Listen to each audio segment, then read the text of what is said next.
Maiimagine mo ba na nakatira ka sa isang maliit na bayan, isang bulubundukin na magkakalayo ang mga bahay?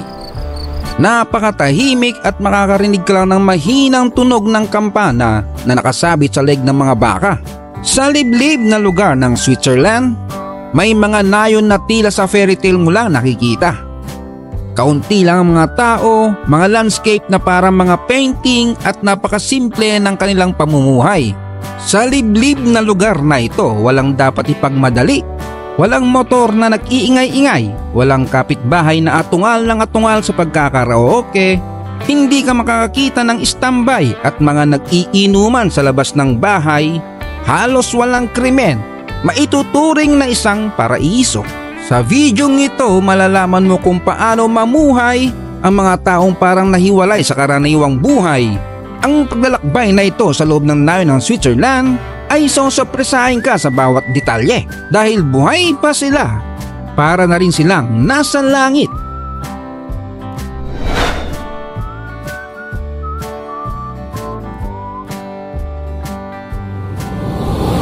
Ang Switzerland ay sikat sa mga postcard perfect landscape nito. Ngunit sa ilang mas malayong rehiyon, ang mga bundok na nakakaakit ay nagiging natural na mga barriers na naghihiwalay sa maliit na nayon mula sa iba't ibang bahagi ng mundo. Ang mga pamayanang ito ay matatagpuan sa malalim na valley, matataas na talambas at medyo may kahirapan puntahan. Dahil ang ilan sa mga nayong ito ay wala mga karaniwang kalsada na direktang nag-uugnay sa kanila sa ibang mga lungsod. Kaya kailangan tiyagain lakarin para marating ang kanilang lugar. Dadaan ka sa makikipot na kalsada at sa gilid ng bangin. Kapag dumating ang winter, ang mga rutang ito ay nagiging mas mapanganib at hindi na talaga madaanan. Ang mismong lokasyon ng mga nayon na ito ay madalas na malayo sa mga sentro ng lungsod. Napapaligiran ng kagubatan, lawa at bundok, ito ay lumikha na isang geographical isolation. Dahil sa lokasyon ay napoprotektahan din ang kanilang mga tradisyon, mga lokal na wika at sinaunang pamumuhay. Ngunit ang pamumuhay sa ganitong uri ng kapaligiran ay hindi para sa lahat. Nangangailangan ito ng katatagan, pakikibagay at higit sa lahat, isang malinaw na pag-unawa na dito ang kalikasan ang boss. Ang buhay sa ilang mga Swiss village ay simple ngunit makahulugan. Ang oras ay tila bumabagal at ang gawain ay sumusunod sa ritmo ng kalikasan. Karamihan sa mga pamilya ay naghahanap buhay mula sa agrikultura, pag-aalaga ng hayop at paggawa ng mga keso na ibinebenta sa mga lokal at dinadala sa mas malalaking bayan. Karaniwan na sa bahay ang may sariling hardin. Nag-iimbak na sila ng pagkain, pinapausukan nila mga karne para tumagal. Pinaghahandaan nila ang pagdating ng winter. Bahagi na ng buhay nila ang araw-araw na pagtatrabaho ng pisikal, gaya ng pag-aalaga ng mga hayop, pagpuputol ng kahoy, paglilinis ng niebe, at pagtatrabaho sa bukid. Natutunan nilang lahat na ito mula sa murang edad. Malapit sa isa't isa ang mga tao dahil kakaunti lang ang mga naninirahan. Halos magkakakilala sila at nagtutulungan sa isa't isa kung may kailangan ng isang pamilya. Nagpapakita ang mga kapitbahay kung may nagkakasakit. Ang lahat ay nagkakaisa sa mga tradisyonal na pagdiriwang tulad ng pagdiriwang ng rehiyon o pag-aani. Sila ay nagtitipon-tipon, nagkakantahan at nagsasayawan. Salo-salong kumakain na nagpapatibay sa kanilang komunidad. Dahil napakatahimik ng lugar, minsan nakakabagot din.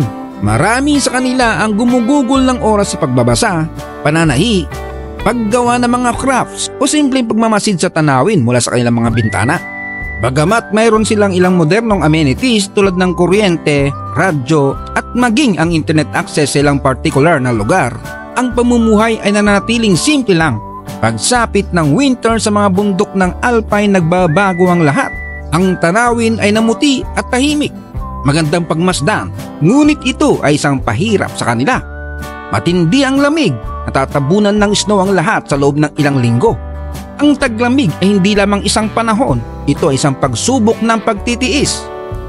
Bago ang unang snowfall, nasa preparation mode na ang mga pamilya na kapag imbak na sila ng mga panggatong, ang pagkain ay nakaimbak na rin sa mga silong. Sinusuri ang mga generator at maging ang mga pangunahing gamot ay iniimbak. dahil mahirap ang daanan patungo sa pinakamalapit na ospital sa kanilang bayan.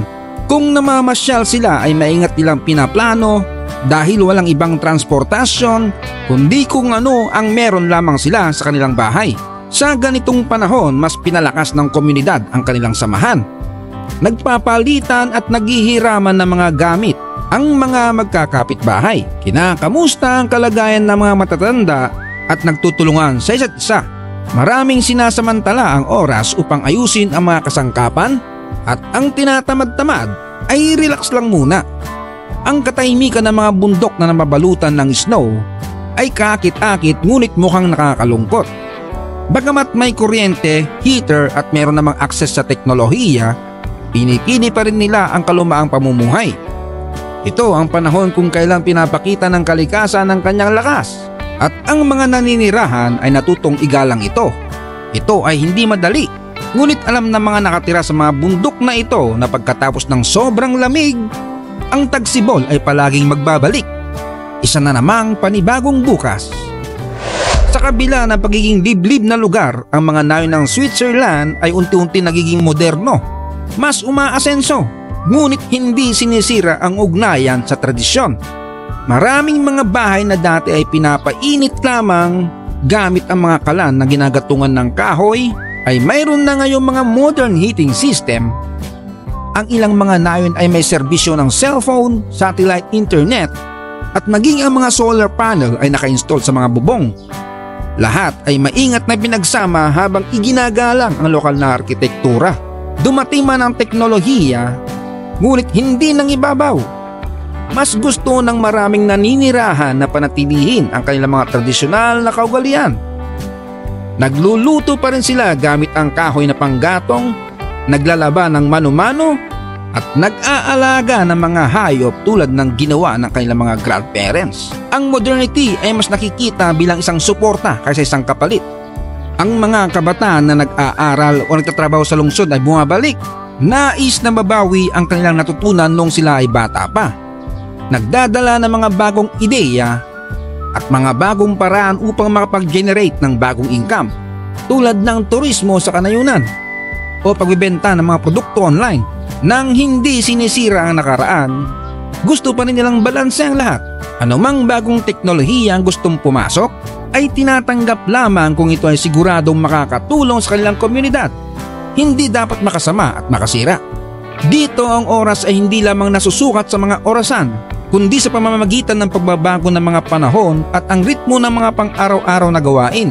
Ito ay isang paraan ng pamumuhay na nangangailangan ng dedikasyon, pasensya at isang bihirang kakayahang tamasahin ang kasalukuyan ng hindi natitinag sa impluwensya ng outside world. Gayunpaman ang buhay na ito ay hindi para sa lahat. Kailangan mong tanggapin ang kakulangan at ang hamon ng pagiging makasarili. Ngunit para sa mga taong pumili ng landas na ito, may hindi may papaliwanag na kagandahan sa katahimikan ng kabundukan, sa katahimikan ng taglamig at sa pagkakaisa ng komunidad. Ang mga nayon ng Switzerland ay patuloy na kahit sa modernong panahon, posibleng mamuhay ng simple. Itinuturo nila sa atin ang tunay na balanse ay hindi sa pagkakaroon ng higit pa, ngunit sa pag-alam kung paano pahalagaan ang tunay na mahalaga. Ang mga naninirahan dito ay nagpapaalala sa atin kung gaano kalakas ang mamuhay ng naayon sa kalikasan at sa kapayapaan sa sarili.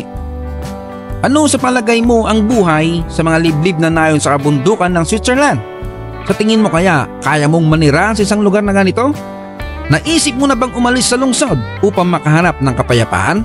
Ibahagi ang iyong mga saloobin sa mga komento. Kung nagustuhan mo ang ganitong content at huwag kalimutang mag-like at mag-subscribe hanggang sa muli.